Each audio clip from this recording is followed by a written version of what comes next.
What is going on, guys? Joey Franzo here at FLEXX Training Systems. As you can see, I have Jesus and Mikey here. Say what's up, boys. Good Look, job. Today we're just going to continue the Instagram Q&A. Just going to be rotating through the coaches. So here we go. We're going to try to keep it like 80% informative and maybe throw in a couple like not so much like specific to powerlifting training stuff in there. So we'll just kind of see how we go. So first question: do you guys brace differently for the bench press versus squat and deadlift, or are they all like pretty much very similar? We'll start with Mikey first. Yeah, so it's going to be different, right? Because in squat and deadlift, you're trying to keep your low back pretty neutral. And so you're bracing for that as opposed to in bench, we're arching, right? So you still want to get everything tight. You're still going to brace against the belt if you wear a belt. But instead of trying to be in a neutral position, you're in an extended position. Yeah. But other than that, I mean, the feeling is kind of the same, right? We're still pressing against that belt. We're still getting as tight as possible. Yeah. Jesus, you got anything to add to that, or is you pretty good with that answer? I'm gonna build off what Mikey said, like in the second part of his response, because obviously, like I don't bench how Mikey does. I'm a little bit bigger, so A little I bit. do have a bit of an arch, but for the most part, I kind of flat back my pressing. But yeah, I do think that what I'm thinking in my head and how I also like describe to my athletes, it's a very similar sensation because ultimately what is similar and what you kind of like apply to squat, bench, and deadlift, it's like the expansion of the midsection, right? Because you're pressing against the belt, you're trying to become as rigid and as stiff as possible because whenever you like drive off your legs, like that transfer of force is just going to be like smooth sailing into the press. So I mean, it's a very similar feeling I find. So yeah, I agree with Mikey on that one. Yeah, I would just say with all three, you're trying to become as as hard as possible. Like literally on the bench, Hey, on the yo. squat, on the deadlift, you're trying to just become what with bench, especially me, like I have really small like wrists and hands. So like holding 400 plus hurts. But for me, what really helped was like cranking my wrist wraps super tight and then trying to flex my upper body, really everything as hard as I possibly can so that I'm exerting more force than is required to move the weight. So it's almost like from like 420 to like 470, it all feels the same to me. It's all kind of uncomfortable, which is just me creating a lot of tension. Same thing in the deadlift. What are you doing? You're pulling slack, you're bracing, you're getting as tight as you possibly can, and then you're, blasting that weight off the ground. Same thing in the squat. Squat's a little bit like it feels easier because you have to be somewhat tight to unrack it and walk it out. Whereas like with the others, bench is a complicated one because your body's touching a lot of foreign objects, and deadlift, you're starting from a complete just lax position, and then you're loading your body with weight after. So I think the bracing, like everything the boys said, is correct. Next question: do you guys feel it's okay if do you feel it's okay to put on a little bit of body fat if your potential lies in a higher weight class? Like, is that I think this lifter's asking from the perspective of they're scared to put on the weight and they're trying to decide like, is it better if I just stay in the smaller weight class and stay leaner, or is it okay to sort of let go of some of that hold on the, so almost the aesthetics a little bit in order to try to unlock new potential? We'll start with Jesus first. What do you think? Yeah. I mean, I think like let's say like this was one of my guys and we were having this conversation. The first thing that I would want to look at is okay, like how tall are you? What are you weighing at currently? Like how do you look from the eyeball test? Because like let's say you're 5'4", 180 pounds and you want to be 5'4", 200, at that point you're kind of like, maybe not. But let's say you're like 6 feet, 180, 100%, you definitely want to bulk up a little bit just because like it's easier to put on muscle mass when you have a little bit more fat. And I feel like for me personally, I kind of had this change of perspective, because before I started working with Joey, like I was trying to be a gym bro, I was trying to cut to 308, 275, but then it was just like my body wanted to naturally grow into what you guys see today. It's been a long almost 4 years of just meticulously like making sure I'm not being a slob to put on this extra muscle mass, but at the same time, I also got a little bit more little chunk on me. So I just feel like it varies on like what you're working with, but for most people, and I feel like for 90% of the people, like too many, like especially with younger lifters, they get married too soon to the idea of being like a 74 or an 83, and I'm like, dog, like you're 16, 17, bro. By the time you're 22, 23, like completely different body. Like you're gonna be denser, wider. Like you need to be thinking ahead, because that's just the name of the game. It's I know it's cliche, but it's a marathon, not a sprint. So you should be thinking long term. Like, okay, like am I gonna be stronger being 20 pounds heavier in like another year, or like are you gonna be stagnant, hitting plateau after plateau, just because you don't want to put on a little bit extra weight? What do you think, Mikey? Yeah, Jesus pretty much said it all, but I think yeah, so like what are your goals? Do you want to be really good at powerlifting, or do you want to look good in the gym? Like if you want to look good, then obviously then stay small and look good in pictures. But if you want to be really good at powerlifting, then you're gonna have to sacrifice some of that and put on a little bit of body fat. Also, I know I've heard Alberto Nunez talk about this a lot. He's like, Doji. your your best performance weight is not going to be where you look the best, or even where you could look decent, but you're not going to look like sub Shredded. 10% body fat for most people. You know what I mean? Yeah. That's not going to be where your best performance is. Probably be like 12 to 15 plus. I actually am having a hard time thinking of somebody who is extremely lean at like 105 plus. Like I mean, you could have some muscle. Like you can have muscle. You could be like kind of smooth, 15%, 20% body fat, but you're not going to be even 15% is kind of pushing it. But really, if you're going to be like shredded and have a good total, you're going to be small. Like you're going to be tiny. Um, there are of course like outliers, like people that like I would say Russ looks crazy. Like either weight class he does, he's gonna look crazy. But not everybody's like that, and you have to just find. You can't be afraid. Like I didn't even unlock my crazy. Like I never even thought I would get to the strength that I got to until I said, you know what, I'm gonna just move up and I'm gonna stop trying to stay at 90, And then I started seeing like progress like I never. When I went from 105 to I think I did nationals, I was like 250. My fucking squat like exploded. Like I literally put like I think I did 672 at that nationals, and then from that nationals October to March, I squatted 744. Like literally, just not cutting because I had never not cut, and I was like, I know I have all this strength, and cutting like would affect me a lot. Let me try to not cut and see what happens. And then I was like, yeah, I like squatting a lot more than I do like trying to keep my weight down. So don't be afraid to move up, especially if you're going to be in this like for the long game. You could always cut down later. You know what I mean? Like, but the muscle is like gold, and you want to, especially when you're young, create an environment to just like really accumulate that muscle. Um, Next question. Okay. Tina's saying that my body weight difference was 5 kilos from October to March, and my squat went from 672 to 744. So it's like That's wild. that's a big jump. That is kind of a You fast weight could have gain. squatted 80 if you never got hurt. Shit. I think about If that. somebody put a gun in my head right now and said, "Could Joseph Francis squat 8?" Yeah. That's Tina, pretty crazy. yeah. Tina said it wasn't that crazy because it was only 2 pounds a month. Which, if you want to look at it from that perspective, that's actually a little conservative because I mean, they used to say a pound a week is like what you want when you're bulking. Um, do you guys have a favorite cue for conventional deadlifting? We'll start with Jesus first.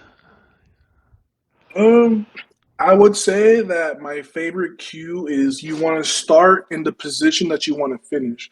So let me get into this. So for me, obviously, like I've been docked before at 2021 Nationals and then at Worlds because um, just my lockouts weren't to standard, right? So for me, I make it a habit to make sure that when I'm bracing at the top, my quads are fully locked.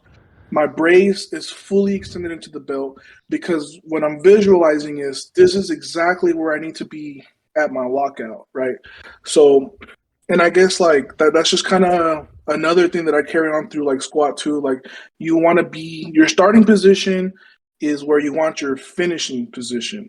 So that's just kind of what goes through my head, and it kind of like is an umbrella for like my cue, for my feet, like my shoulders and stuff like that. And it's just kind of like one big cue wrapped together for like everything I need to worry about. What do you think, Mikey? You got anything for conventional that you like? Uh, I do this kind of for both conventional and sumo, but I really want people to focus on hinging. I know some people can get away with rounding their back, which is fine, but I think especially if I'm teaching someone the movement, I'm not going to teach you that way. If it ends up that way later, that's fine. But so just to hinge, focus on your glutes, focus on your hamstrings, just feeling those muscles and using them instead of using just straight low back. Um, yeah, that's like my main thing for conventional. Obviously, it's going to look different for everybody, right? Depending on like femur lengths and like just your body proportions. Some people might have to have like super high hips to hinge and not round their back, and then some people could be lower. It just depends. For me, after everything's done, after your grip is set, after you brace, after you've already done all the things to set yourself up for the deadlift, I just really have always liked drive through your feet, especially like your midfoot. Just like once all this is locked in, it's like legs. Like obviously you're using your glutes, but once my arms are nice and long and I'm leg pressing the weight up, and then I'm using my hips to finish. So just literally just like cueing the legs and really making sure you're using them. Your quads actually help a good amount in that lift. So it's just one of those things that has always been something that I liked. Um, but I'm not really. If you guys watched the last episode, I'm not really like I can tell somebody a cue, but I think it's also good to give them something that will build those muscles so that they're almost like a mind muscle connection where like you know what muscles you're trying to engage, and then it's becoming a part of what you're doing, if that makes Mhm. sense. Um, so next question here, I'll start this with Mikey. It's actually very relevant to Jesus, but I'll start with Mikey first. When is it okay to bench 2 times a week versus the person made it seem like 3 to 4 was like normal, like that's just accepted, like what everyone should do. So when is it okay to do 2 times a week bench versus the normal 3 to 4 times a week bench? And I'll start with Mikey first.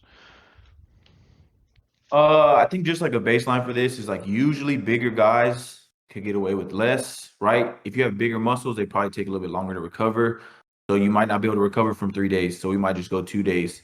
Also, some people could just progress off 2 days. Like, if you could progress off 2 days and you're getting better faster, why are we gonna like try to give you more work than you need at this point in time? Um, and then us staying at 2 days. Let's say you're progressing on 2 days really well, and then later, once you stop progressing on 2 days, we have somewhere to go. Like we could go to 3 days now, and then we could ride that out for a little Hmm. bit, and then go to 4 days type thing. But yeah, I would say bigger guys normally could get away with 2 days and improve that way. Or like maybe longer ROM guys. If you have a super long ROM, you're just doing more work per rep. So maybe you could do less frequency, less total volume, and still get a ton of work in. Jesus, you want to add to that? I actually want to change the question slightly for Jesus. Jesus, because we know, for those of you that don't know, Jesus actually benches twice a week, and I think he hit like, what was the most you hit? 600, 606, 600? Yeah, Yeah. So 600. and it's just literally been like, I think you had 475 when you started with me. I think that's on your paper. I, I still remember the day that I even benched 475 because one of my good friends had to run over there to make sure I didn't die. I, I was gonna change it for you and you say, have you ever tried benching more than twice a week? And if so, like, what was your experience? And then Obviously, guys, he benches twice a week now, so obviously like 2 is better for him. But yeah, anyway, have you tried benching like many times? Actually, even before we started working together, I would do legs 3 times and only do upper body Mm, twice. So even before, um, I would just do like mm. shoulders and chest like twice a week, Tuesday and Thursday, right? But I think Mikey, he said it perfectly. Just when you look at, and honestly, this is a little side note. People get so surprised when I tell them Yeah. that we've literally had the same split since we started, and Yeah. they're like, "No way, bro! You're lying! You're lying!" And I'm like, "Hey, bro, if it ain't Shit broke, don't worked. fix it." Yeah, I tell people I that. Go ahead. Go ahead. Go ahead. I was gonna say, like, I literally even say, like, yeah, like one of our first conversations, you literally told me, like, hey, Jesus, this is like super basic. We're not gonna change it unless we need to. Like, we might add a second squad day, blah blah blah, and then like we just never had to tweak it or anything. And like here we are, almost 4 years. But I don't know. I don't really think I can add on anything what Mikey said, just because like I just think that in today's age of lifters, everybody is just so focused on doing more Yeah. that you just you just kind of tap out. Like you can't, you don't recover. You're not like resting enough. Like you're just always hurting. It just kind of trickles into like negativity, right? Like you get hurt or you get burned out psychologically The because recovery aspect is like not respected at all in this generation for some reason. I don't know, man. Honestly, Yeah. Joey, I love my split so much because it gives me like the perfect amount of time in the Yeah. gym, at home. So it's Yes. like balance. And like it's hard when I mean for me when I train 6 days a week, I like by the second week I'm like I'm zapped. Like you know what I mean? And then for me now I Yeah. just do 4 to 5 days a week, and it's good because when I was training, I mean, at the same time, it's like, what do you need, right? Like Mikey is really durable on bench just by being a strong bencher. He could do a lot of bench. I think we just talked about possibly adding another day, but then Possibly. I thought about reducing a day even could probably get that result. So we gotta play with that, but it's one of those things where you can't just be like, well, everybody does this, so I should do it. No, like there's going to be things that we'll do in programming or that we might have like a feeling about. Like I think this is going to work, but nobody's doing it. But like I'm going to do it because like I have a gut feeling that this is what's up. Um, Yeah. that was pretty good. So next question. There's some good questions in here that are like more just like long-winded answers, very general, but I'm gonna save those to the end. Um, I mean, this person kind of answered it. I might have answered in the last one, but I just want to get your guys' perspective. And then Jesus is another interesting person to have on because Jesus doesn't have a traditional squat low bar, I would say. But can high bar be better than low bar, depending on the person, or is low bar just going to be like the best thing for powerlifting? And I'll start with Jesus first. Okay. So I think another good person that we can reference in this conversation is John Hack. Like John has literally, he has like high bar. Like it's literally on the back of his neck. And you obviously see what that man is doing in his side of the field. And then you have like me, for example. Like I think when we first started, it was like a traditional high bar where it was like on the top of my traps. But obviously, as we started going into like the 900s, something that we had to like figure out is just if I could just bring the bar a little bit lower, then I Mm, have more surface area because like the bar starts to whip like crazy. So the more surface area that I have of the bar covered, then the easier it mm-hmm. is to kind of just stabilize that whip, right? But I mean, that's another thing that like I just feel so many people are gung ho about. They're like, and I feel like it's a mistake a lot of young coaches and young lifters make because they're like, oh, we got to switch to low bar. And you get somebody new and they're high bar, a lot of people are like, oh no, you got to switch to low bar because it's what's hot.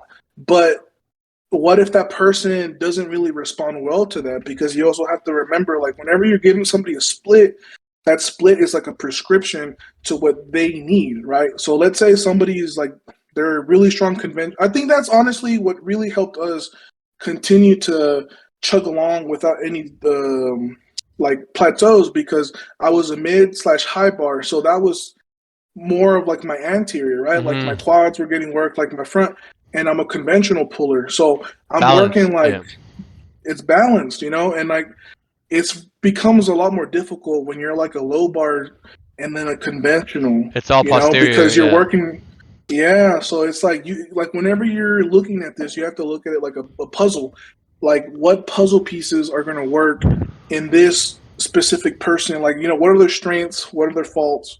And I just feel like if somebody starts off with high bar, then you should let them continue with high bar. And then if it's something that you want to dive later on, then you kind of add it in little by little. But I just feel like low bar isn't shoot. Like I'm like I guess we can positively say that I'm like the strongest natural squatter right now, or even on both Mm-hmm. sides. And I'm like a high bar mid bar guy. So it's like, you know, you don't have to do low bar to be the best, you know, and I think we've been proving that pretty nicely. What do you think, Mikey? Yeah, I would say for most people, maybe my perspective is a little bit different, but I would think for most people it will be better. But there's obviously like there's outliers on everything, right? Where high bar, mid bar will be better for them. Real quick, Mikey, let me I pause you. Jesus, what Paps is like super low bar, right? Pablo? No, Yeah. Pablo is like mid bar. We haven't really tried low bar with him yet, just because um I've thought about it just because we've been messing with the pins inward, so he Mm-hmm. kind of has a more wide hand on the bar. So I've thought about it. I think he could. I think it would benefit him a lot just because of the way he's built and the way he squats. But right now, Pablo, I would say he's a little bit. Actually, no, Mikey. I think you. I think we're pretty much like same bar position. You'd say, right? Just different hand same The position. position. reason the reason why I that thought came to mind, and I didn't mean to cut you off, Mikey, was because if he was low bar, it would be a good like look. There's two brothers, and like they're Mikey's point is like you gotta just kind of like see what's best for that person. But Mikey, go ahead. I'll let you continue. And that's exactly how I approach it, right? Like, let's say someone comes to me high bar, I always say like, all right, I want to try low bar. We're not going to do it 2 days. We always start with 1 day, and then we just try it for a block or two. Long term progress, like it's not going to impede your long term progress Yeah. if we go back to high bar, and then I'm not married to it though. You know what I Yeah. mean? We see if it works for them. We see if the trade off is worth it too, because sometimes like low bar could just beat you up, like elbows, Mm-hmm, biceps, mm-hmm. shoulders. Dude. And it's like, okay, let's Yeah. say it's not actually stronger, or it's like the same, or just maybe even slightly stronger, but you're so beat you can't bench tomorrow, Yeah. and your posterior is so beat you can't deadlift. So it's like it's kind of like a balance there. You just got to kind of see with each person what's better for them. Yeah. You guys know Big Diesel. Like, I mean, low bar destroys him. Like, we can't even get that back, like the bar back. You know what I mean? So it's just one of those things that you gotta have an open mind, and you gotta understand that like what one thing too I will say is that a coach that has an open mind and is willing to not be married to something, like what I try to do is I always try to think like how can I fail? Like how can my plan falter? And when you have an open mind and you're willing to adapt, it just shows that you have a big toolbox and you're willing to pull things out of the toolbox to help you achieve whatever it is that you're trying to achieve, as opposed to some coaches that maybe only know one way and they are just very hesitant or resistant against any kind of deviation from like whatever that path is. Um, Yeah. Next question. Discipline versus motivation. So I guess this lifter is having trouble with their motivation, and they're simply asking like what can they do if they are questioning if they have um, what they need in order to put the work in when they don't necessarily feel like putting the work in. So in your guys's perspective, what is the difference between having the discipline to train versus having the motivation to train? And we'll start with Mikey first. Um. Yeah, I think I don't know. For me, this question is a little bit hard for me. One, because I'm usually pretty motivated, right? I just Yeah. have these huge goals. And so I know there's only one way to get to them. So I'm going to be motivated to like do that work. Um, but yeah, I would say I've answered this before. I think setting goals is important, right? Like what you got to figure out, what do you want out of this sport or out of whatever you're doing? You got to figure out what you want.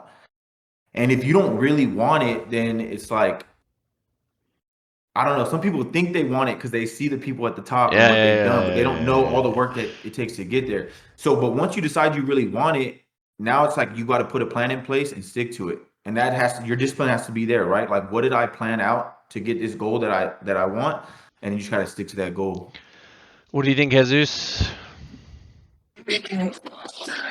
I think that discipline will always I think discipline should always overrule motivation in terms of importance, just because motivation is temporary, feelings are temporary, and feeling motivated, that's just, it's like a spurt. It's like a little psst, but when you're disciplined, you're much more well equipped to like traverse just like daily life, because life isn't fair. Like you're gonna have days where, like your lady, there's issues you got to take care of at home Mm. or with family. Maybe your mom's not doing well.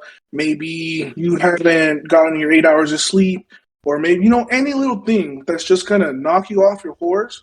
That's when discipline comes into play, because what you're going to do is you're going to get back on your horse, not because you feel like it, but because you know in your mind and in your heart that that's what you need to do, and like that's when you kind of start to see like this separation, like a gap between like the lifters or athletes who are either rising or at the top, and like people who are just kind of like at the bottom, because like you'll see guys who like they'll have something wrong come up, like they didn't sleep right and they'll skip the gym. But then like there's nights where me or Mikey, we gotta stay up late grinding, like we get 3, 4, 5 hours of sleep. But you know where we're at 10 in the morning? You know where we're at 11, 12, wherever? Still at We're the going on fucking our way to gym. the gym. Yeah. So, like that's, and like you can obviously see Mikey, like Mikey, he's done what he's done. I've done what I've done, and like I just feel like we can get a lot of people who are, how do I say this, like of our level, who would probably say the exact same thing. It's just a change in perspective from telling yourself I need to do this or I want to do this. You have to tell yourself, if you don't need this, then somebody else who needs it is going to outwork you. I like And that. I like like it that. just, it has, yeah. So I forgot. Shit, one of my high school coaches, he told me this. It's like there's 100 or 1,000 other people who are doing the same thing you're doing, but one or two of those guys, like they're just gonna stick out because of that difference in mentality. Like to them, it's life or death. Yeah. It's greater than just feeling good. It's Yeah. greater than just reaching your goals. It's how invested are you? Like, are you putting everything on the line, or is this just a hobby? Are you just doing this for giggles and And whatever? And that, So it's like, and go ahead, that's Mikey. kind of like what I was trying to explain is like it could be just a hobby for you, and like that's That's fine. It fine. doesn't That's have to. fine. You Yeah. don't have to want to be the best in the world, but don't. Don't If be it's just a mad when you hobby for get you, then yeah. yeah, that's what I'm saying. Like if you want to be the best in the world, then you got to put in the work to be the best in the world, and you're gonna have to be disciplined, right? Like if you decide that's your goal, but if that's not really your goal, you just think it is, and your goal is just I enjoy training, or I just want this to be a hobby. I want to go to Nats, whatever. Then I don't know. It's a little bit different. There's nothing wrong. well, Like, you go ahead, Jesus. well, I was gonna add. Okay, so to like even go a step further than what Mikey just said is, for some people, I hate to say this, but it's like at this point in time, with the population pool, with just the talent that we have, you kind of have to be born with the potential to be like a top level guy. But what I mean is, it's like for someone to be the best, the absolute best version of themselves, I believe that you require a similar weight of sacrifice, whether you're trying to be number one in the world or the number one version of yourself across all multiverses. It requires that same level of innate drive and focus. So it's like whether you're trying to be the next Mikey Davis or you're just trying to make it to Nats, like it might require your absolute 110% every single day Yeah. to even hit that Nats Yeah. QT. And like that's no shame. There's no shame in that. It's like the Fugelion, right? Where he's like, there's no shame in I being love weak. that There's guy. only shame in staying weak. Yes. Yeah. So that exactly, and that's the thing. Like, and I tell people, look, if you have 1,000 pound total, and you fucking bust your ass for 3 years, and you do everything that you can, and you get that to a 1,200 pound total, man, nobody can take that away from you, because for you to make that jump it's just an achievement that for you personally, for your body type, for your lifestyle, for your everything. If you're fucking grinding and you're busting your ass, that is going to be something that you could look back on and be like, I really fucking did that. You know what I'm saying? Um, and that's like, not everybody is going to be a super duper responder to training really well. You know what I'm saying? And you have to come to terms. I remember someone in the gym said it. I don't even know who it was. They were just saying, like, while you pursue something, whether it's school or whatever, as you do that, you're going to realize along the way, is this what I love and what I want to be doing? Or are there other things that I enjoy doing as I'm pursuing that? And if, like, when Mikey was saying he doesn't have a problem with motivation and he's pretty, like, consistent in the gym or whatever, yeah, I mean, even for me, like, I'm never gonna not train. Like, I'm just not. I don't care how I feel. I'm gonna go to the gym. Like, I'm gonna train. Like, it's just, I'm gonna, obviously, like, I'm gonna train I'm not gonna train every single day, every single moment, but I'm gonna work out. Like, it's just always gonna be a part of my life. I don't know if you guys saw that clip of Arnold that he was like, I will always work out. I'll never not work out. Even to the day I die, I'm always gonna get a pump in the gym, whatever. And that comes from an intrinsic motivation, like an inside motivation, whereas a lot of people, especially when social media lifting is like a thing, they're motivated by, ooh, if I do this deadlift with straps and a deadlift bar and pound plates, I could get a lot of views on TikTok. You know what I'm saying? Versus, like, when I started lifting, there wasn't Instagram, and my girl at the time was like, "You should get Instagram," and I was like, "Nah, that shit's stupid." Like, I just did it by myself. Like, I thought it was dumb, and then over time, I was like, "Oh, this is a powerful tool to get my message out. I should do it, and you can attract like-minded people, and then you can build your family and things like that." And then I was like, "Wow, social media is amazing." So I think it's just one of those things where discipline, I feel like my mom did a good job just getting a little personal, like putting me in martial arts when I was younger, putting me in basketball, putting me in football. Football taught me a lot of discipline. I literally grew up so much as a man. And then going to college on my own, that was like a very shocking thing for me, because I'm like, fuck, like, I'm on my own. Like, I gotta make it work, And that all taught me to just get it done. Like, you just got to get it done. And my mindset has always been like, where can I put my time to the greater good? And I think discipline goes beyond just the gym.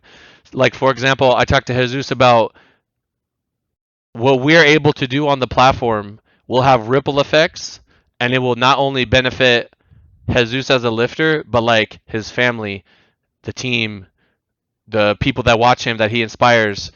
When I'm at a football game with my brother, for those of you that haven't figured it out, we're at the more open-ended portion of the Q&A.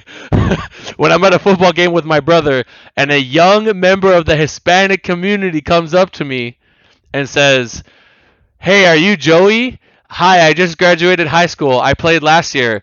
You work with Jesus Olivares, right? Wow, he's Mexican like me. Like, that's so crazy, man. Like, he's amazing. Like, my family talks about him." And I fucking hear that shit, and I tell the boys, I say, "Jesus, man, you got to keep going. You got to keep going. We can't stop." For little Timmy who's watching, like, you don't understand how far it goes. You know what I'm saying?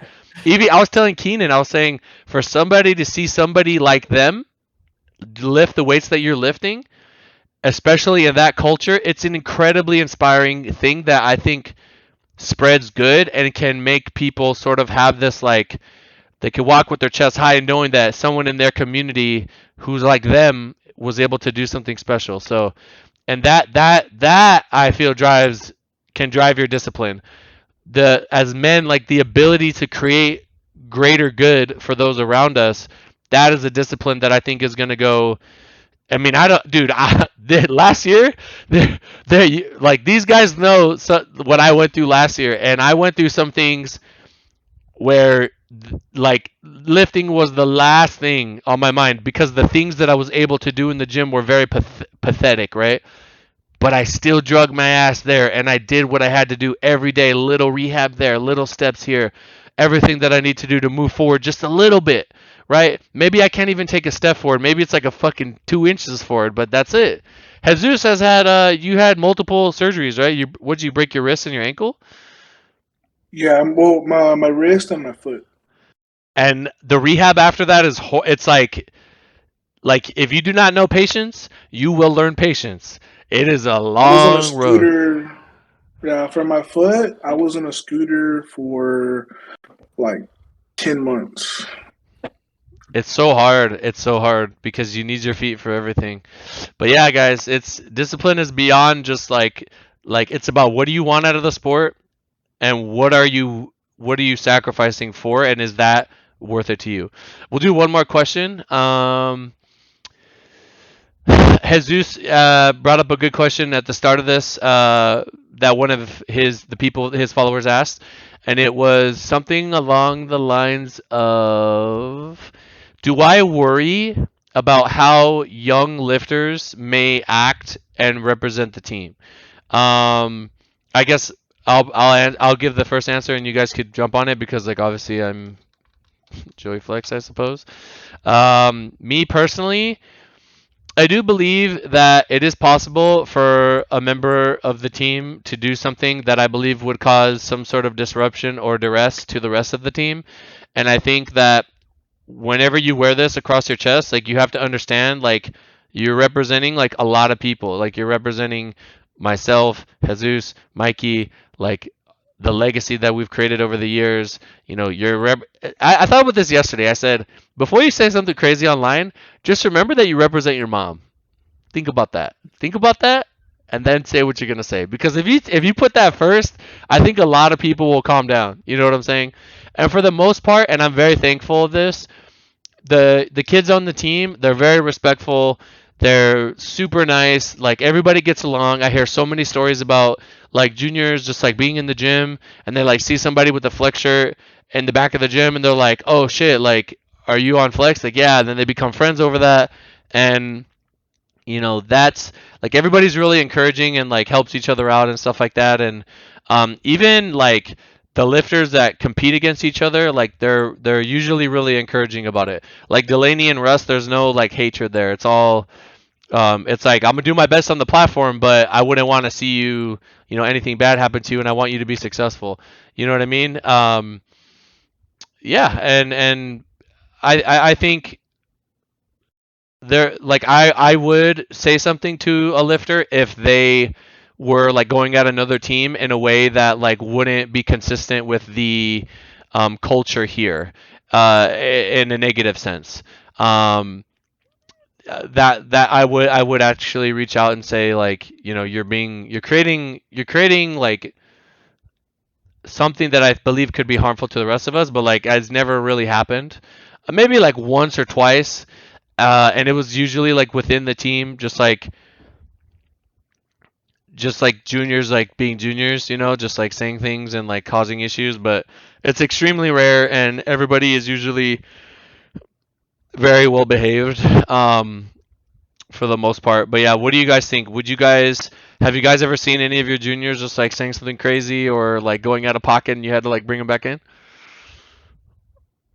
Nah, I haven't really experienced that yet. And No, we're I not mean, going. I've We're seen not it gonna. happen, but not like with my guys. Yeah.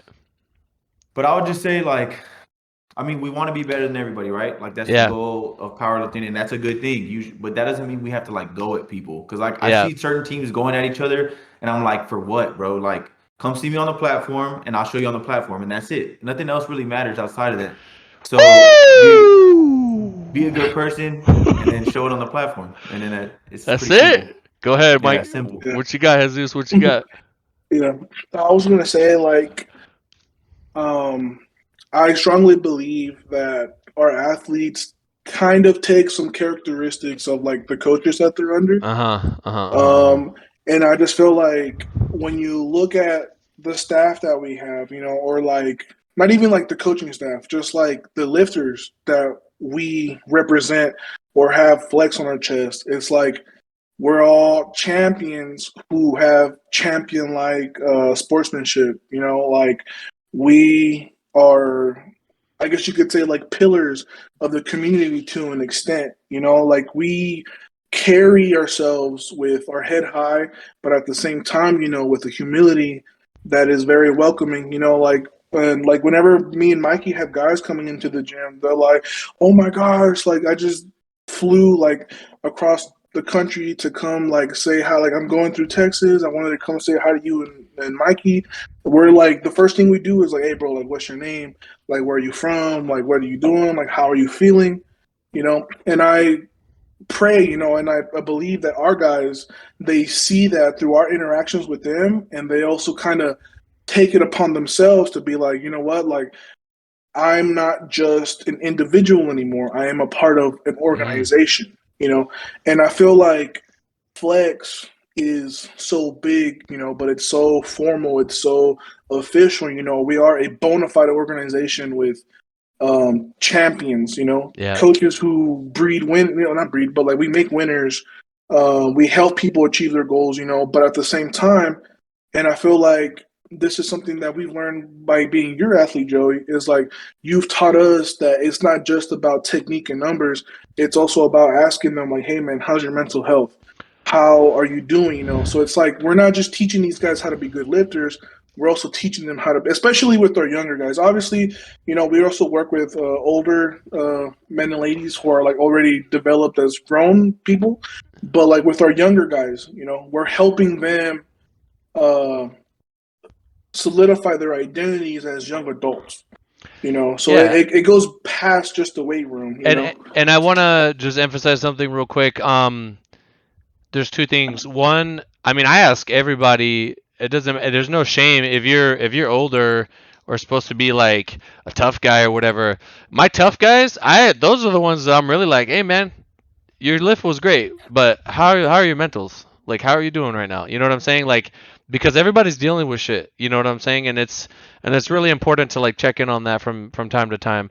And I would say, just kind of jumping off of what Jesus said, I it is one thing. I see it as a teaching moment if a young lifter is sort of out of pocket, but really the pillars, my appointed coaches are like they all have their communities of their lifters under them that look up to them and they're watching everything that they do and everything that they say.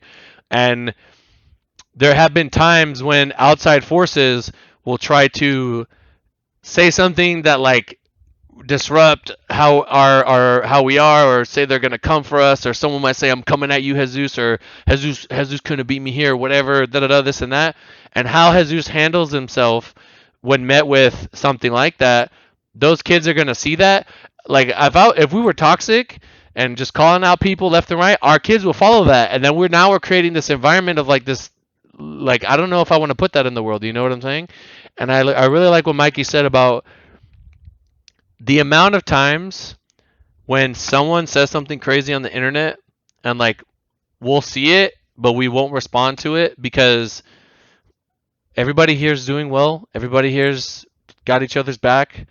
We're about to do something in 2023 that um will be the first of its kind. It will be historic. It will be something that I believe I set out to do a long time ago, and it'll move the sport forward in a way that I think like it's just never been done before. And every day, like when people want to talk about this and that, um there I like I could have walked away from the sport like years ago and I'd be like, I already conquered this shit, I'll do something else. Right?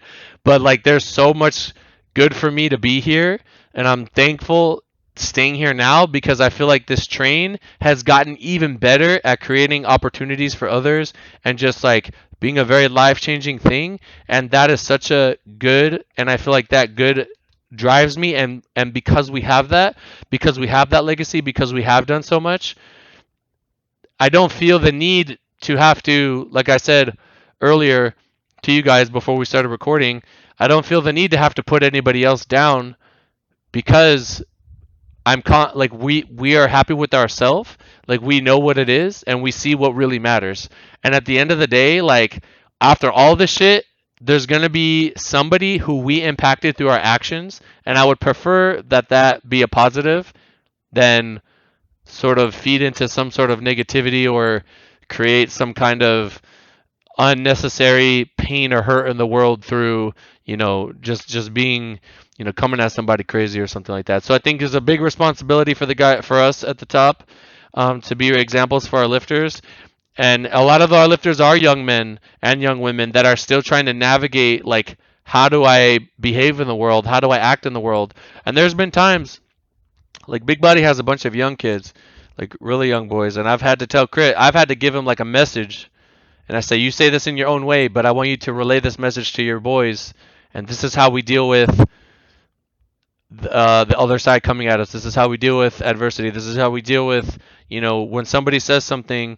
Now, if people are just spreading lies, you have to fix it. But if people are just trying to get a rise out of you, I mean, at the end of the day, like, you're never going to see Bill Belichick ever answering any media bullshit about anything anybody said about trying to rile him up. It's not going to happen because we got other shit. We got to focus on winning. You know what I mean? It's not about that little shit. So that was a lot. Sorry, guys, I lost my scene, but we're at the end of the podcast, or the Q&A anyway. I just wanted to say, if you guys made it this far, thank you. If you're able to take something away from it, or if you found it remotely entertaining, drop a like, leave a comment, follow the boys. Let us know what you thought in the comments down below. I do these because I want you guys to get to know the other coaches, using my platform, like a little bit more personal. You guys can actually hear them speak and how they are, and maybe you find one that relates to you and that you feel confident with.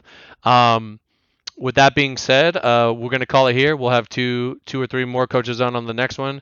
Thank you guys for making it this far, and fellas, say goodbye.